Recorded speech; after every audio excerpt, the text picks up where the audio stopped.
Assalamualaikum warahmatullahi wabarakatuh. Alhamdulillahirabbil alamin wal aqibatu lil muttaqin wala udwana illa 'alal zalimin. Asyhadu an la ilaha illallah wahdahu la syarikalah wa asyhadu anna Muhammadan abduhu wa rasuluh. Allahumma shalli wa sallim wa barik ala sayyidina Muhammad wa ala alihi wa ashabi ajma'in. Amma ba'd. Jamaah salat Isya dan salat tarawih Masjid As-Salam yang dirahmati Allah Taala. Di dalam hadis riwayat Imam Tirmidzi juga diriwayatkan Imam Al-Hakim dan Ibnu Majah dengan derajat hasan sahih, Rasul menyampaikan bahwa di setiap malam bulan Ramadan ada malaikat yang menyeru, memanggil dan mengajak kaum muslimin agar senantiasa memanfaatkan momentum Ramadan ini untuk meningkatkan ketakwaan kepada Allah SWT. Rasul bersabda mengutip ucapan malaikat Allah SWT, "Ya baghil khairi aqbil wa ya baghil syarri aqsir." Wahai pencari kebaikan, bersungguh-sungguhlah, dan wahai pencari keburukan, berhenti atau kurangilah.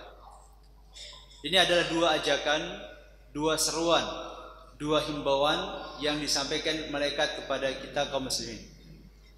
Ada dua jenis seruan dalam hadis ini. Yang pertama adalah seruan yang ditujukan kepada kaum muslimin yang selama ini sudah belajar istiqomah dalam ketaatan, belajar istiqomah dalam kebaikan. Dipanggil dengan seruan, wahai pencari kebaikan, aqbil. Ya baghil khairi aqbil. Wahai pencari kebaikan, aqbil. Jadi jika kita selama ini relatif sudah berusaha untuk istiqomah di jalan Allah SWT, sudah relatif istiqomah dalam kebaikan, dalam ketaatan, dalam ibadah, maka diajak, diseru, dihimbau oleh malaikat agar lebih bersungguh-sungguh lagi selama sebulan Ramadan, wabil khusus di penghujungnya. Sebaliknya, jika ada di antara kita yang selama ini masih bergelimang dengan dosa dan kemaksiatan, masih kurang perhatian dengan perintah dan larangan Allah SWT, dipanggil oleh malaikat dengan seruan, wahai pencari keburukan, berhenti atau kurangilah. Himbauan malaikat ini jamaah sekalian, kalau kita kaitkan dengan pesan Allah SWT di akhir surat Al-Baqarah ayat 183 yang berisi tentang tujuan utama Allah SWT mewajibkan kita menunaikan puasa Ramadan adalah la'allakum tattaqun, agar kalian menjadi orang-orang yang bertakwa. Maka himbauan malaikat ini dapat kita maknai bahwa ketakwaan kita ini sesuatu yang bisa kita tingkatkan. Dan momentum Ramadan ini adalah momentum yang paling istimewa. Karena memang secara khusus Allah pun membagi tingkatan orang bertakwa ini menjadi tiga, sebagaimana disampaikan Allah Taala secara tersirat di dalam surat Fatir ayat 32. Allah berfirman, "Ba'da a'udzubillahi minasyaitonir rajim, tsumma aratna al-kitaba alladziina istafayna min 'ibadina, faminhum dzalimun nafsihi wa minhum muqtasid wa minhum sabiqun bil khairati biidznillah. Dzalika huwal fadlul kabir." Yang artinya, kemudian kitab Al-Qur'an itu kami wariskan kepada orang-orang yang terpilih di antara hamba-hamba kami. Jika Allah SWT, Al-Quran itu diwariskan Allah SWT kepada orang-orang yang terpilih di antara hamba-hamba Allah SWT. Siapa mereka? Siapa orang yang telah terpilih untuk mendapatkan Al-Quran? Kitalah di antaranya. Siapapun kita, selama kita beriman dengan rukun iman yang 6, yang tentu di antaranya adalah beriman kepada Al-Quran, maka Allah menyebut kita sebagai alladzina istafayna min ibadina, orang-orang yang terpilih di antara hamba-hamba Allah SWT. Karena memang dalam sejarah kenabian, dalam sejarah para rasul, dari sejak Nabi Adam hingga hari ini, selalu orang-orang yang beriman itu jumlahnya lebih sedikit dibandingkan mereka yang tidak beriman. Maka layak disebut sebagai alladzina istafayna min ibadina, orang-orang yang terpilih di antara hamba-hamba Allah SWT. Sebagai contoh di abad kita hari ini, di era kita hari ini, menurut sensus bahwa jumlah manusia yang tinggal di bumi hari ini itu lebih kurang 8,2 miliar. Dan yang muslim, yang beriman dengan berbagai latar belakang aliran itu lebih kurang 2 miliar, sekitar 25%. Sehingga 1/4 atau 25% ini tentu layak untuk disebut sebagai orang-orang pilihan. Yang paling ekstrim tentu adalah perbandingan antara orang beriman dengan yang tidak beriman di zaman Nabi Nuh alaihissalam. Nabi Nuh alaihissalam ada seorang nabi, seorang rasul yang kisah dakwahnya diabadikan dalam Al-Quran, memakan waktu sangat panjang sekali. Allah menjelaskan bahwasanya lamanya Nabi Nuh menjalankan tugas sebagai rasul itu alfasanatin illa khamsina aman, 1000 tahun kurang 50 tahun. Begitu Allah menyebutnya.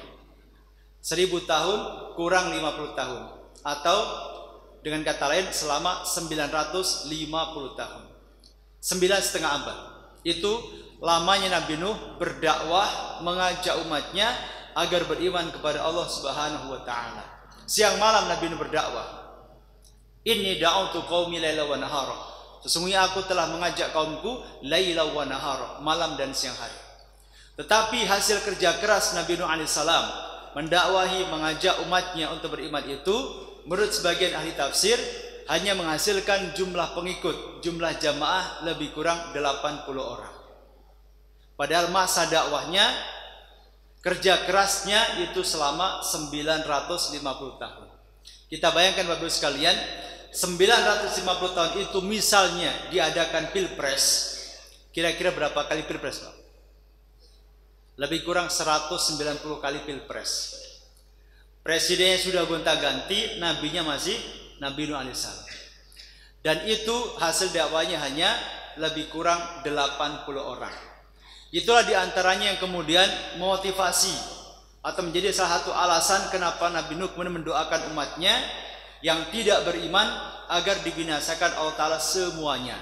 Sebagaimana doa Nabi Nuh yang diabadikan Allah Ta'ala dalam Al-Quran, wa qala Nuh Rabbi la tadar 'alal ardi minal kafirina dayyara. Dan Nuh berkata, wahai Tuhanku, janganlah engkau sisakan di atas muka bumi ini satupun orang kafir yang masih hidup.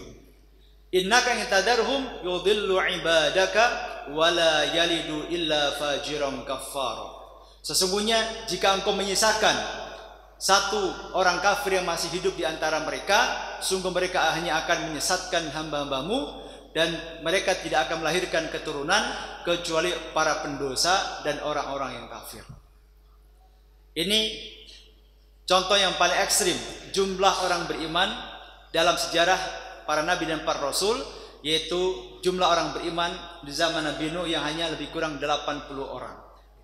Maka secara umum orang-orang yang beriman ini oleh Allah Ta'ala disebut sebagai alladzina istafaina min ibadina, orang-orang yang terpilih di antara hamba-hambanya.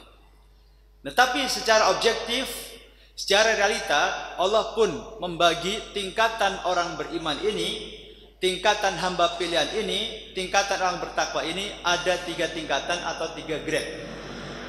Masing-masing dijelaskan oleh Allah Ta'ala dalam lanjutan ayatnya. Faminhum dzalim nafsihi. Di antara hamba pilihan itu ada hamba pilihan yang masih dolim kepada diri sendiri. Hamba pilihan, orang beriman, orang bertakwa, tapi masih dolim, masih merugikan dirinya sendiri.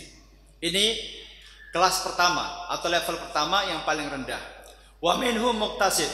Dan di antara hamba pilihan itu ada hamba pilihan yang muqtasid, yang levelnya pertengahan, middle. Ini level 2. Dan yang paling tinggi adalah wa minhum sabiqum bil khairati biidznillah. Dan di antara mereka ada hamba pilihan yang senantiasa terdepan dalam kebaikan dengan izin Allah Subhanahu wa taala. Jadi inilah 3 tingkatan ketakwaan orang bertakwa atau 3 tingkatan iman orang beriman. Level paling rendah adalah orang beriman, orang bertakwa, hamba pilihan yang diistilahkan Allah dengan istilah dzalimun li nafsihi. Hamba pilihan tapi masih merugikan dirinya sendiri. Siapa mereka?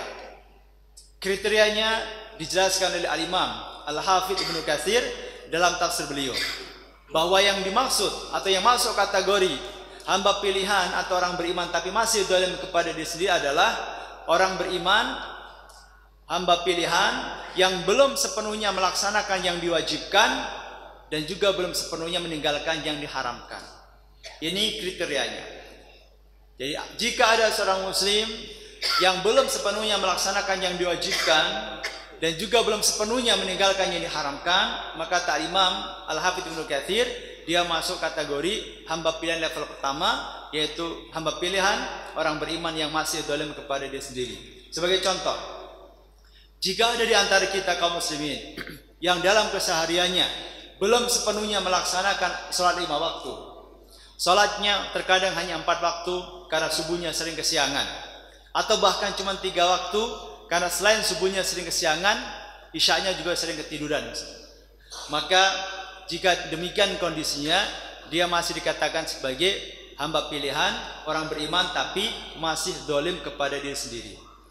Berkaitan dengan zakat misalnya, jika ada di antara kita kaum muslimin yang selama ini hanya menunaikan kewajiban zakat fitrah dan belum menaruh perhatian dan juga belum melaksanakan kewajiban zakat mal, padahal mungkin dia termasuk yang wajib, maka masuk kategori juga hamba pilihan yang masih zalim kepada dia sendiri. Karena yang wajib dalam zakat bukan hanya zakat mal, bukan hanya zakat fitrah, tetapi zakat fitrah dan juga zakat mal. Ini level pertama. Termasuk dalam bab meninggalkan larangan. Ada sekian banyak larangan Allah SWT yang dihukumi sampai level haram. Ada larangan untuk korupsi, larangan berzina, larangan selingkuh, larangan sumpah palsu, larangan minum keras, berjudi dan sebagainya.